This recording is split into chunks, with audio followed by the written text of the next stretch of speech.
There's one time when everybody picks up a needle. That's to sew on a button. We all have to do it sooner or later. You'll probably be surprised to learn there's considerable thought and engineering that goes into making a button and a buttonhole perfect for each other and for your garment. Buttons come in every shape and size imaginable. Some of these shell buttons are 100 years old.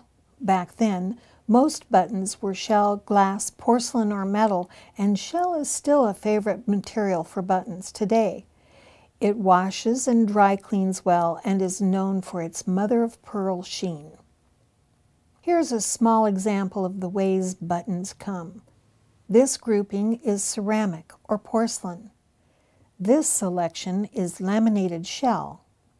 These are wood. This group is made from horn, and the others include plastic, metal, glass, and bakelite. Every button provides a way to attach it to a garment. It may be with holes or a shank. Sometimes there are 2 holes, sometimes 4, and rarely 3. When there are more than 2 holes in a button, you can play with the way you stitch through them to make a design. When the back of a button is extended or bumped out, it's called a shank. A shank can be carved or molded directly into a button or added after the button is made. A shank accommodates the thickness of the fabric when the button is buttoned. This is especially important on heavy garments like coats. The shank keeps the button from making the fabric pucker because it's too tight. It's important to choose a button that's the right size. The pattern envelope tells you the right size button to buy. I'll show you why that's important. I've made a sample showing a center front so you can see how the size of your button can change the size of your garment. In general, most buttons look best if the distance between the edge of the button and the edge of the garment is half the diameter of the button.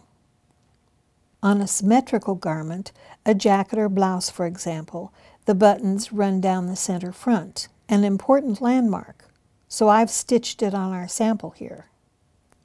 This landmark is always marked on the pattern too. The sample calls for a 7/8 inch diameter button, so I know the center front is 7/8 inches from the edge. Simple math and logic.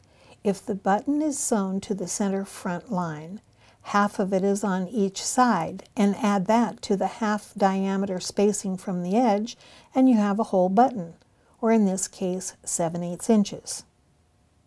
Now, let's see what happens when we change the button size and try a 2-inch diameter button.